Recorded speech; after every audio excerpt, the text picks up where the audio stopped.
Ça y est, c'est l'heure du journal sur Royal TV Bénin. Amis internautes de la toile, salut et bienvenue dans le sommaire. Séance d'orientation des jeunes sur les filières porteuses et les métiers d'avenir à Dangbo. La direction de la promotion de l'emploi fait bon geste. Cérémonie d'ouverture de l'Académie d'art culinaire de Saint-Thomas d'Aquin dans la commune de Dangbo. Plus de détails dans ce journal. La page sport et les actualités internationales vont meubler cette édition de journal. À nouveau, salut. Je vous le disais en titre, la maison des jeunes de Dangbo a abrité vendredi 15 septembre 2023 une séance d'orientation des jeunes sur les filières porteuses et les métiers d'avenir. C'est une initiative de la direction de la promotion de l'emploi qui vise à promouvoir les métiers de l'artisanat. Donc, Casso Richard et Sylvia Riglé pour plus de détails. Réunis au centre des jeunes de Dangbo, plusieurs artisans ont participé à une séance d'échange sur les notions de filières porteuses d'avenir ce vendredi 15 septembre 2023. C'est une initiative du ministère des Petites et Moyennes Entreprises et de la Promotion de l'Emploi en collaboration avec la Direction de la Promotion de l'Emploi. Il s'agit des séminaires itinérants d'information et de sensibilisation des jeunes sur les filières porteuses et les métiers d'avenir dans les territoires. Cette séance de sensibilisation est le résultat d'un certain nombre de constats et de réformes. Constats selon lesquels nous avons remarqué que plusieurs de nos apprenants s'orientent dans les filières générales au détriment des filières techniques. Il y a à peu près 90% des apprenants qui, au sortir des classes de transition, vont dans les filières générales, pour seulement 10% dans les filières techniques et professionnelles. Or, les besoins de l'économie actuellement nous obligent à nous orienter dans les filières techniques, dans les filières professionnelles. Il urge de rappeler que près d'une soixantaine de participants ont suivi cette formation. Je ne peux que faire une bonne appréciation, puisque un bon nombre de jeunes sont sortis. Et loin de ça, la population aussi, les artisans, les étudiants, et notamment la présence des chefs de village et de quartiers de ville. Ils sont nombreux à participer à la séance. C'est une séance qui s'avérait importante et bénéfique pour ces derniers. Après la séance de sensibilisation, je suis ému et je pense qu'avec cette sensibilisation, je pense qu'on ira loin par rapport au changement que le gouvernement souhaite. C'est une bonne séance et j'ai beaucoup admiré puisque ça peut aider la jeunesse à ne plus se perdre. Démarrée à l'ère du nouveau départ, plus précisément depuis 2019, l'initiative prend en compte tous les jeunes béninois. En définitive, c'est de souhaiter que ceux qui ont reçu ces informations-là puissent aussi répercuter l'information et démultiplier l'information au niveau de la base, au niveau de nos jeunes frères, de nos jeunes sœurs, afin que toute la population de Dangbo et en général toute la population de l'Ouémé puisse avoir cette information-là pour que désormais le jeune qui se lève pour s'inscrire, soit à partir de la 3e, soit à partir de la terminale, puisse s'orienter de façon, c'est-à-dire en toute connaissance de cause et non faire une orientation au hasard ou une orientation par défaut. À l'horizon 2030, la vision du gouvernement est de parvenir à avoir 70% des apprenants dans les enseignements techniques et professionnels, puis 30% dans l'enseignement général. Également, elle va permettre aux apprenants de poursuivre les études en choisissant un métier d'avenir. Dans la commune d'Adiara, le village artisanal qui impressionnait autochtones et touristes est dans un état qui laisse à désirer depuis des années. La beauté et l'affluence constatées entre-temps font désormais place aux reptiles. Gérard Coteillon et Éric Coutikor nous font le constat. Voilà l'état actuel que présente le village artisanal d'Adiara, un lieu qui servait autrefois de rencontre, d'études, de distraction et de rendez-vous. Beau, attirant et attrayant dans le passé, ce centre est présentement délaissé. C'est un centre qui devrait être réaménager vraiment, parce que quand nous allions à l'école en son temps, on venait parfois ici à prendre les cours parce qu'il y avait tellement d'arbres et un espace de reposoir où on sentait le calme et tout. Maintenant, avec l'aménagement des voies et tout, on sent que c'est un centre qui est vraiment délaissé. Et ce qui fait vraiment mal, c'est que c'est en face de l'arrondissement même et il n'y a pas les autorités qui ont cela à cœur. Et c'est vraiment dommage. Les populations délaissent ça et ça perd tout son sens. Ce lieu, ça me rappelle les années passées, d'ici 3 ans. Parce que quand j'étais au campus d'Adiara, on venait jusqu'ici. La voie n'était même pas encore faite. On venait ici pour se reposer. C'est un lieu très calme. C'était bien aménagé, tout ce qu'on voit aujourd'hui. Et tu pouvais bien te reposer, apprendre, lire quelques romans ou quelques coups avant d'y aller au cours de l'après-midi. Mais voilà dans l'état où ce lieu est actuellement, avec les animaux un peu dodus partout. Pour son réaménagement, des appels sont lancés aux autorités politico-administratives de la cité des Tambours. Je pense que ce n'est pas seulement les autoroutes qui font une ville ou bien un arrondissement. Il y a aussi de ces espaces publics qui permettent aux jeunes de se regrouper, d'échanger sur la vie communautaire. Donc j'exhorte les autorités communales à se pencher sur ce cas pour la réhabilitation de ce village artisanal-là. Je lance un appel aux autorités communales d'Adiara de bien vouloir aménager comment dirais-je, cet espace. Donc vous voyez, ils n'ont qu'à faire d'urgence à aménager cela parce que la route est faite maintenant. Bien vrai qu'il y a des choses à faire au niveau de la voie. En même temps, pour la finalisation de la voie et pour l'aménagement de cet espace-là, j'aimerais lancer un appel aux autorités de bien vouloir restaurer l'espace pour que ça soit mieux praticable comme c'était avant et bien joli, parce que quand quelqu'un quitte de loin et vient dans la commune d'Adiara, on va voir de belles choses, mais quand la voie elle est praticable et vous n'avez pas des espaces qui sont un peu accessibles, ça ne donne pas une belle image de la commune. Vivement que le village artisanal d'Adiara soit rénové pour le bonheur des usagers et pour rendre plus belle cette commune.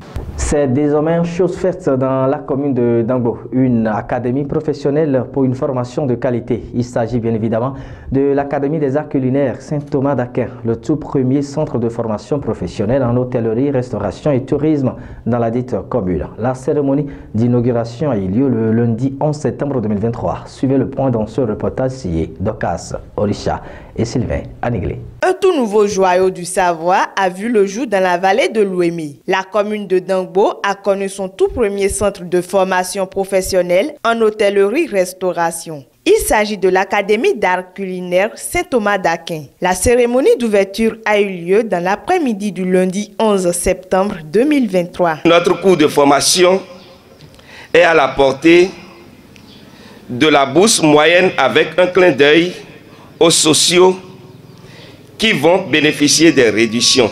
Notre souci majeur est de répondre aux multiples appels de la jeunesse en lui offrant un cadre de formation qui comble les attentes des uns et des autres. Nous promettons déjà aux parents des apprenants et apprenantes qui nous seront confiés une formation de qualité plus axée sur la pratique. Le professionnalisme étant notre leitmotiv, notre credo, notre tâche quotidienne, chers parents. Les diplômes à délivrer au thème de la formation sont le CQM, le CQP, des diplômes reconnus par l'État. Point de doute. Vous êtes rassurés. Nous sommes rassurés.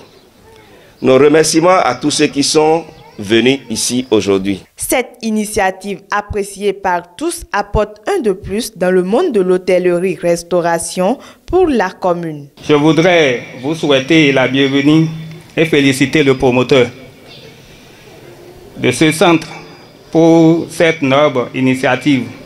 Cela va dans l'intérêt du développement du monde artisanal. Nombreux sont les investissements faits par le gouvernement en place pour faire des centres d'art culinaire béninois l'un des plus compétitifs de la sous-région. Nous voudrions donc souhaiter plein succès aux promoteurs et à ce futur centre, et nous espérons que ce centre fera partie des centres qui seront inscrits pour le concours d'art culinaire organisé au profit des élèves des centres de formation que la direction organise chaque année. Comme tout bon père, le parrain de l'événement encourage les acteurs de ce centre et invite la communauté à soutenir l'initiative de Thomas Zanou. Je voudrais aussi demander aux autorités d'aider le centre, le promoteur, pour que les réceptifs d'hébergement, les réceptifs hôteliers qui sont dans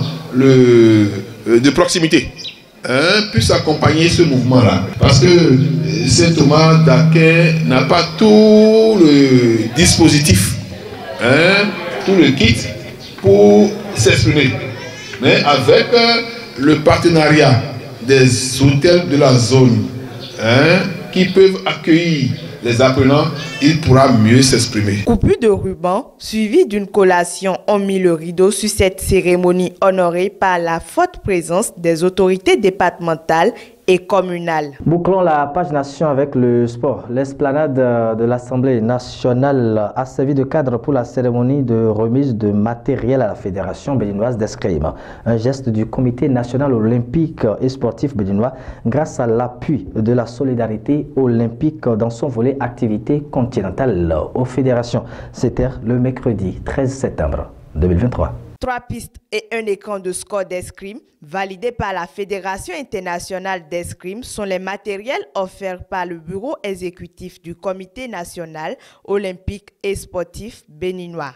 Cette remise a eu lieu grâce à l'accompagnement de la solidarité olympique dans son volet d'activité continentale en appui aux fédérations. C'était dans la matinée du mercredi 13 septembre 2023 sur l'esplanade de l'Assemblée nationale du Bénin. L'escrime n'est pas n'importe quel sport. On peut peut-être en voulant faire les premiers pas le faire sur n'importe quel espace.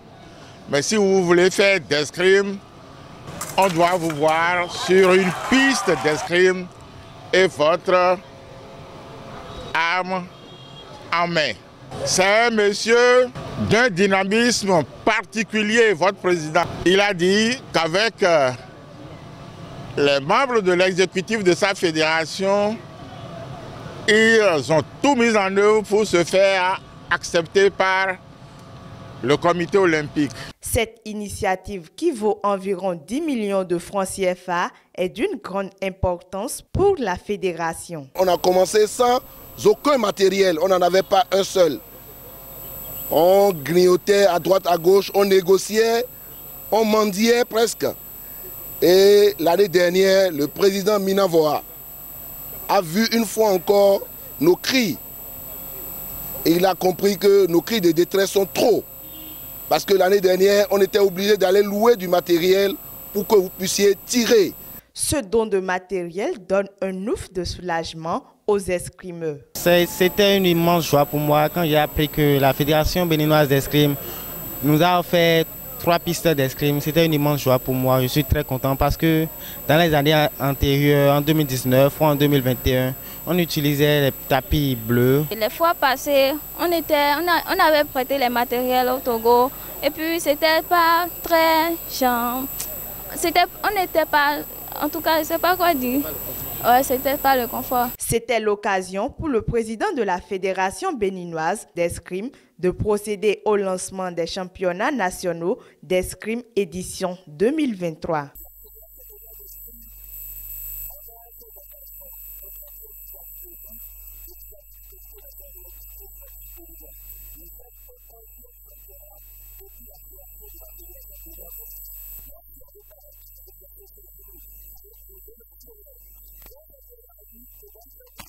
Notons qu'environ une centaine d'escrimeurs venus de différentes régions du Bénin participent au championnat. En Libye, Derna, dans l'est du pays, a particulièrement souffert de la tempête Daniel et de la rupture de 2 barrages. Après le passage du cyclone dans la nuit de dimanche à lundi, le nombre de morts ne cesse d'augmenter. Selon le secrétaire général de l'Organisation météorologique mondiale, le drame aurait pu être évité. Les surfaces touchées sont impressionnantes. Depuis dimanche soir, dans l'est de la Libye, un déluge semble avoir balayé la ville de Derna et ses environs. Les opérations de secours se poursuivent et le bilan ne cesse d'évoluer. The death toll is huge. It might reach 2000s really, but we don't have a definite number right now. Maybe later today or maximum by early morning tomorrow, we'll have definite numbers that will be ready to share. Aucun Belge n'a été signalé dans la région, mais près de 10 000 personnes auraient aussi disparu. La région est sujette aux inondations. Chaque année, elle connaît des crues, mais cette année, le phénomène est encore plus important. Il s'agit d'une forte tempête et d'une inondation qui a complètement détruit cette zone d'Al-Beida. Cette école était une structure complète. L'inondation l'a détruite, ainsi que toute la ville. Les gens ont perdu leurs biens et leurs voitures. Ces images dans la montagne montrent ce qui reste d'un barrage. Celui-ci faisait 40 mètres de long. Il y en a 2 comme celui-ci qui ont cédé. Le volume d'eau lâché d'un seul coup explique sans doute, en partie, l'importance des dégâts. Le commandement général suit de près les opérations de sauvetage et de secours, ainsi que la recherche des disparus. Les unités de recherche et de sauvetage ont réussi à sauver un certain nombre de personnes coincées sous les décombres dans les différentes zones touchées par les inondations. Mais les ressources du gouvernement sont limitées. Ce dernier a fait appel à l'aide internationale. La Turquie a déjà dépêché 3 avions sur place ainsi que des équipes de secouristes. L'Égypte a également annoncé l'envoi d'une aide de l'armée. La Belgique, quant à elle, ne déploiera pas Bifast. Vous êtes plus de 50 000 à nous suivre sur Royal TV Bénin. Et vous savez combien il est bien important de rendre visibles ces produits. Et grâce à Royal TV Bénin, vous pouvez faire la publicité de votre entreprise, de tout ce que vous faites, que vous soyez au Bénin ou à l'extérieur. Appelez seulement les numéros qui filent au bas de votre écran pour tout renseignement. Royal TV Bénin, toujours proche de vous. Voilà, tout est bien qui finit bien. C'est la fin de cette édition de journal sur Royal TV Bénin. Merci à toutes et à tous de l'avoir suivi et très bon week-end à vous en compagnie de nos programmes. Au revoir.